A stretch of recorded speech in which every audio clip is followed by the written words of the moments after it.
오늘은 54번째 하나님의 섭리에 대한 성경교리 21번째 시간으로 다니엘서 4장 10절에서 16절까지의 말씀에 나타난 하나님의 섭리의 은혜를 알아보고자 합니다.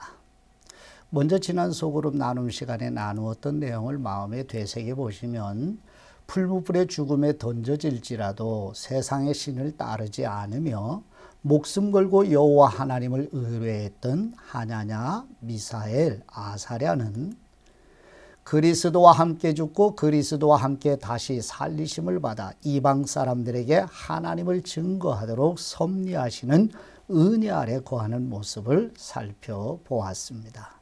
핵심 내용은 무엇이었죠? 풀무불은 죽음에, 불은 태워 없애는 본성을 가지고 있어요. 근데 거기서 살리심을 받았다는 의미는 우리에게 그리스도와 함께 죽고 그리스도와 함께 다시 살리심을 받는 그리스도와의 연합의 진리를 우리에게 미리 보여주신 말씀이라는 사실을 성령님의 조명해 주시는 은혜로 비추임을 받았습니다. 이제 오늘 나눌 내용은 첫 번째, 하나님께서 계획하신 일을 이루시기 위해 하나님의 섭리의 은혜의 역사로 꿈과 환상으로 느부갓네살 왕에게 다시 계시해 주신다는 말씀의 내용입니다. 다니엘서 4장 10절 말씀을 보시면 내가 침상에서 나의 머릿속으로 받은 환상이 이러하니라. 내가 본즉 땅의 중앙에 한 나무가 있는 것을 보았는데 높이가 높더니 아멘. 이 본문의 시대적 배경을 잠깐 살펴보시면 다니엘서 1장은 다니엘과 하냐냐, 미사엘, 아사랴가 전쟁 포로로 바벨론에 끌려온 시기가 BC 605년이에요. 그리고 다니엘서 2장은 왕궁에서 3년의 교육을 마친 데니까 약 BC 600년경의 이야기가 다니엘서 2장 이야기임을 지난번에 나누었어요.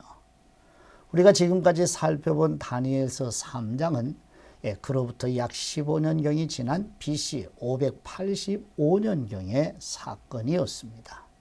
그러면 이제부터 살펴볼 다니엘서 4장은 약 BC 571년경 무렵에 일어난 일입니다.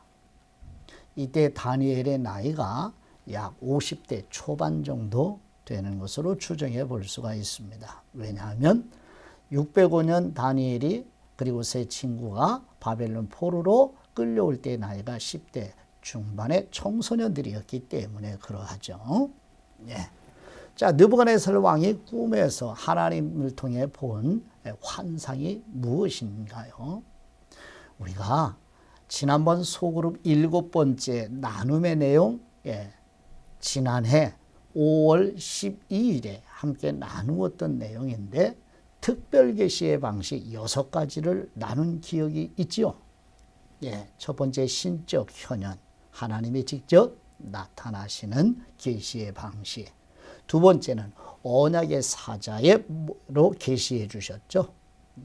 구약 성경의 언약의 사자는 대부분 예수 그리스도의 현현임을 같이 나누었습니다. 세 번째는 하나님께서 직접 말씀하는 방식으로 특별 계시를 해 주셨고, 그 다음에 네 번째는 기적과 표적으로 특별 계시를 해 주시고, 그 다음에 다섯 번째가 꿈과 환상이요, 마지막 여섯 번째가 성령님의 영감의 방식으로, 이렇게 6가지 방식으로 하나님의 특별 계시를 해 주시는데, 오늘 본문 다니엘서 4장 10절 이하의 말씀의 내용이 바로 꿈과 환상을 통하여 특별 계시해 주시는 내용입니다. 자, 다 느부갓네살 왕에게 보여주신 특별 계시의 내용 중에 본문에 보면 다니엘서 4장 10절에 한 나무가 있는 것을 보았는데 높이가 높더니 하는 말씀이 있죠. 땅의 중앙에 한 나무, 무엇을 의미하는가 하면 땅의 중앙은 지구의 중심이면서 우주의 중심을 암시하는 거예요. 한 나무는 무엇을 가리키느냐면 이제 전후 문맥으로 다음 주에 나누겠습니다만 바벨론 대제국의 느부갓네살 왕을 상징하는 것이 한 나무예요. 모든 우주 만물의 중심이 하나님이심에도 불구하고 대제국 바벨론 느부갓네살 왕은 자신을 우주의 중심, 곧 자신을 신으로 여기는 오만불순한 태도로 타락했습니다. 그 내용을 지금 우리에게 4장의 전체에서 보여주고 있는 거예요. 다니엘서 4장 11절 말씀을 보시면 그 나무가 자라서 견고하여지고 그 높이는 하늘에 닿았으니 그 모양이 땅 끝에서도 보이겠고. 아멘. 이 나무 누구를 가리킨다고 앞에서 말씀드렸죠? 예, 대제국 바벨론의 느부갓네살 왕을 상징하는 거예요. 그 나무의 모습이 어땠어요? 다니엘서 4장 10절 하반절 마지막 부분에 높이가 높더니 라고 표현을 했어요. 그런데 다니엘서 4장 11절 시작은 나무가 자라서 견고하여지고 라고 표현했죠. 크게 자라서 강대하게 되었다는 말씀의 내용입니다.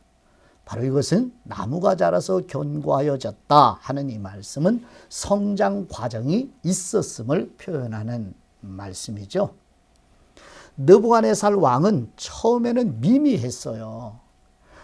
아수르 제국이 세상을 지배하고 있었을 때 갈대아 지역에서 힘을 기르고 있었던 작은 민족에 불과했습니다. 바벨론이. 하나님께서 그런 갈대아 사람들에게 세상의 통치권을 부여하시자 느부갓네살에 붙인 나보폴라살과 느부갓네살은 점점 힘을 얻어서 BC 605년에 강대국이었던 애굽과 갈그미스 전쟁을 통해서 고대 근동 지역의 패권을 장악하게 되었어요. 그래서 거대한 제국으로 성장하는 발판을 마련했던 것입니다. 느부갓네살의 개인의 힘과 능력이 아니라 하나님께서 하나님의 백성이 회개하여 돌이키게 하시려고 하나님의 징계의 도구로 사용되는 도구에 불과했습니다. 대제국 바벨론과 느부갓네살 왕이요. 다니엘서 4장 12절 말씀을 보시면 그 잎사귀는 아름답고 그 열매는 많아서 만민의 먹을 것이 될 만하고 들짐승이 그 그늘에 있으며 공중에 나는 새는 그 가지에 깃들이고 육체를 가진 모든 것이 거기에서 먹을 것을 얻더라. 아멘.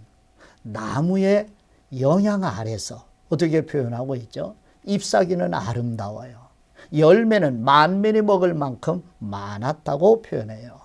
그늘은 들짐승의 쉼의 공간으로 제공되었고 나무가지는 새들의 쉼터로 제공되었으며 열매는 몸을 가진 피조물이 나무에서 먹을 것을 얻게 된다고 묘사하고 있네요. 무슨 뜻이냐면요.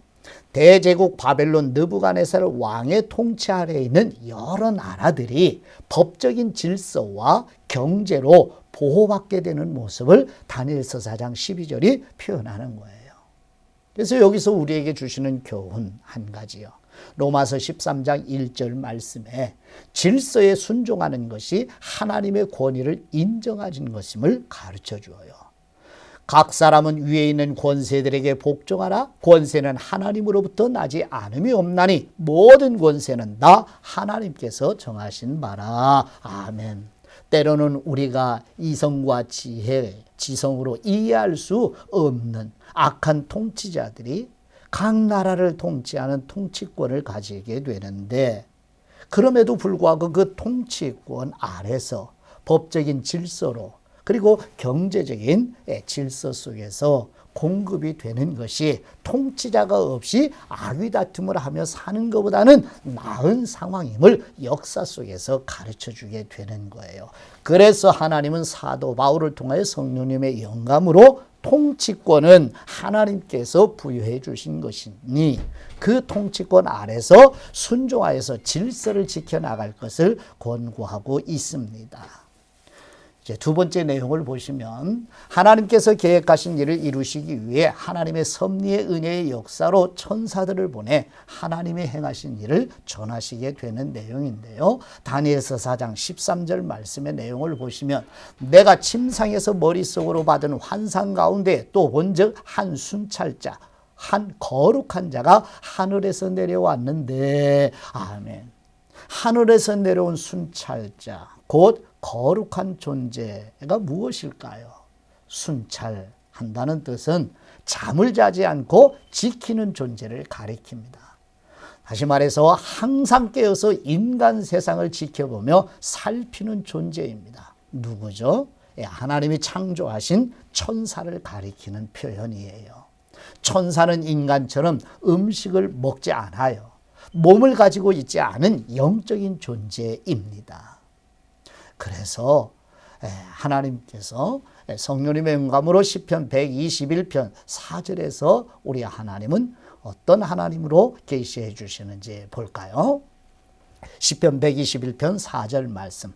이스라엘을 지키시는 분은 졸지도 아니하시고 주무시지도 아니하시리로다. 아멘. 하나님은 하나님의 이름으로 불려지는 이스라엘, 오늘날 그리스도인들을 졸지도 아니하시고 주무시지도 않고 지키시는 여호와 하나님으로 말씀하고 계십니다.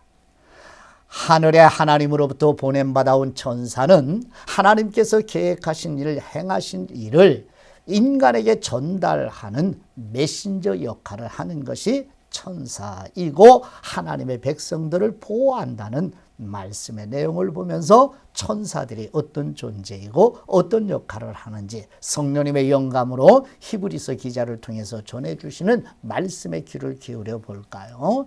히브리서 1장 14절 말씀에 현대인의 성경 번역으로 보시면 천사들은 모두 섬기는 영들이며 구원받을 사람들을 섬기라고 하나님께서 보내신 일꾼에 불과합니다. 아멘.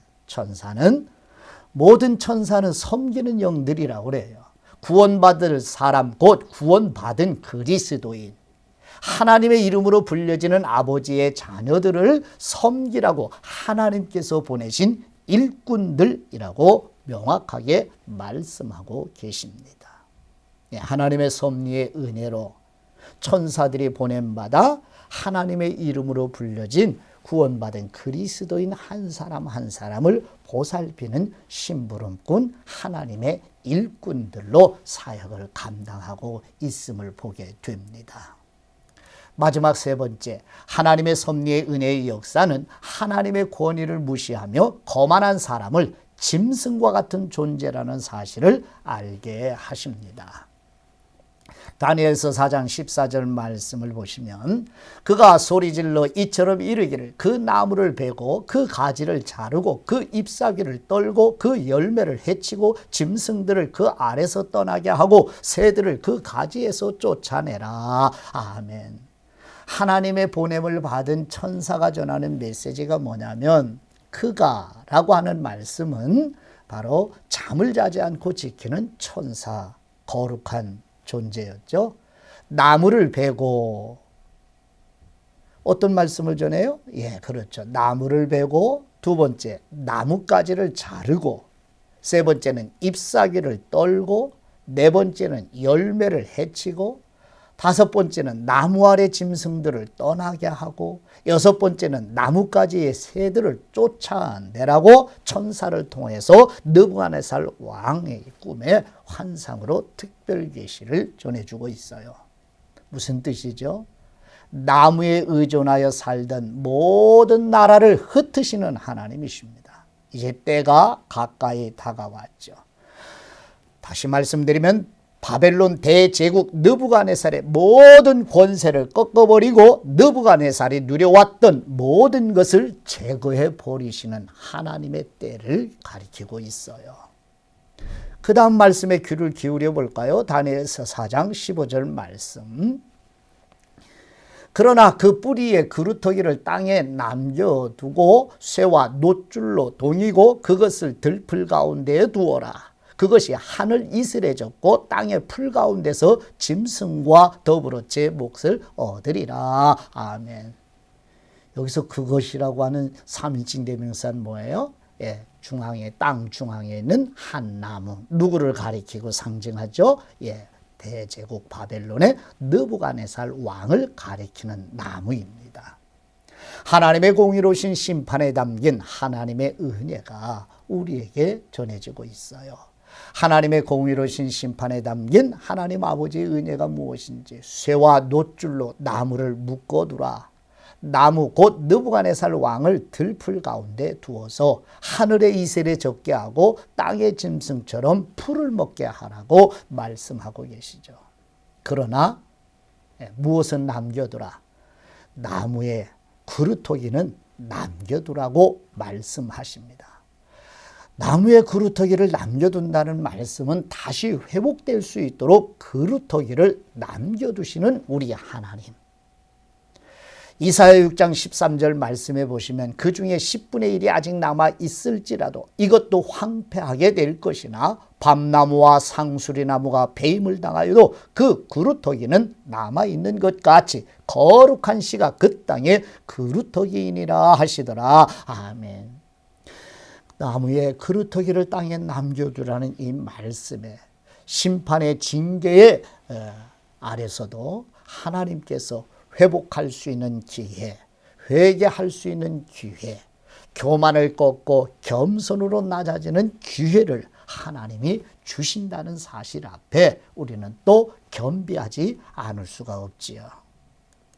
다니엘서 4장 16절 마지막 구절 말씀을 보시면 또 그 마음은 변하여 사람의 마음 같지 아니하고 짐승의 마음을 받아 7대를 지내리라. 아멘. 하나님을 잊고 거만한 느부갓네살 왕은 어떻게 이제 나락으로 떨어지게 되죠? 마음이 변해서. 누구 마음? 느부갓네살 왕.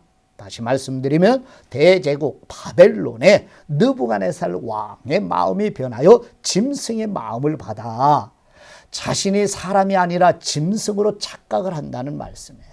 짐승처럼 행동하는 질병에 걸리게 되는데 심리학적으로 이 질병을 니칸트로피, 즉 늑대 인간의 정신지훈알이라고 나오고 있어요. 느부갓네살 왕은 왕궁에서 쫓겨나 짐승처럼 지내는 기간이 7년이나 소요가 됩니다. BC 571년에서부터 BC 563년까지 7년 동안 느부갓네살 왕이 왕궁에서 정신질환으로 말미암아 왕궁에서 쫓겨나 들배에서 짐승처럼 살아가게 되는 시간을 가지게 돼요.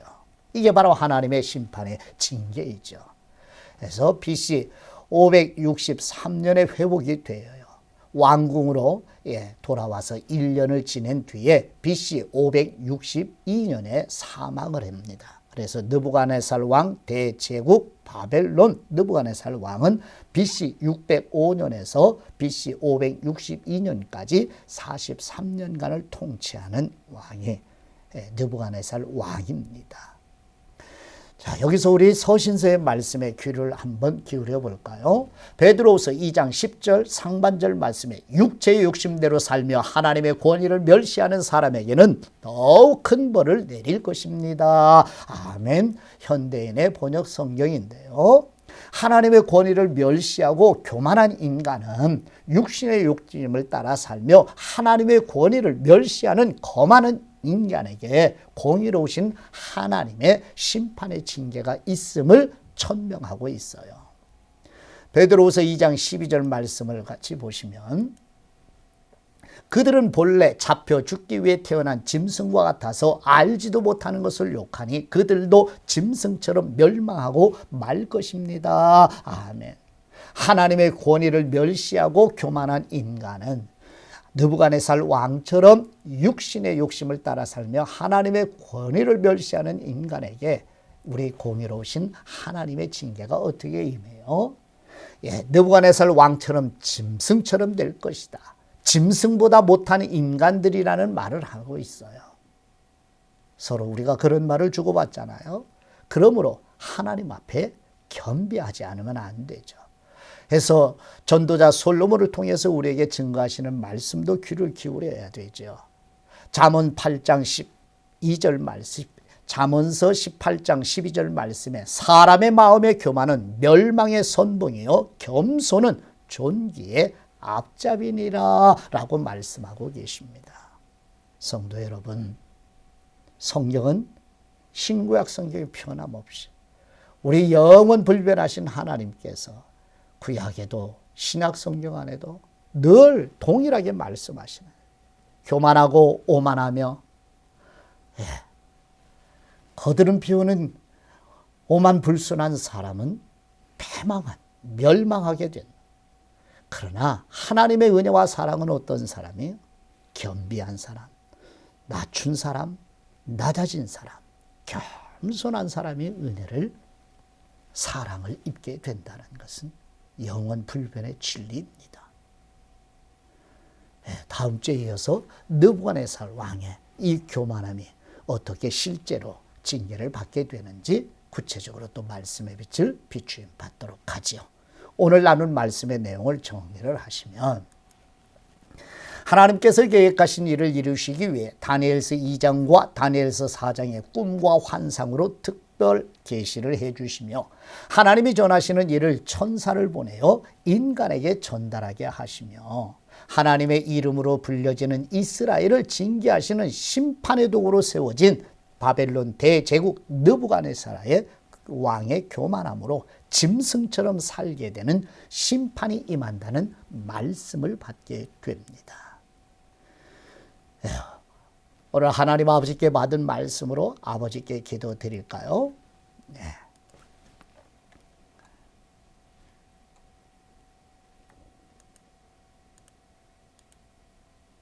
심판에서도 은혜를 베푸시는 우리의 하나님 아버지, 다니엘서 2장의 느부갓네살 왕에게 장차 일어날 일을 미리 보여주신 대로 이루시기 위해 섭리하시는 신실하신 하나님을 찬양하며 경배드립니다.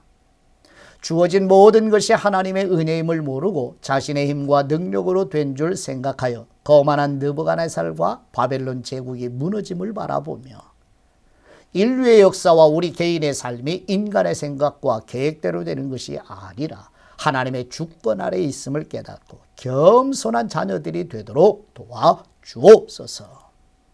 겸손한 사람을 사랑하시는 우리 주 예수 그리스도의 이름으로 기도드립니다. 아멘.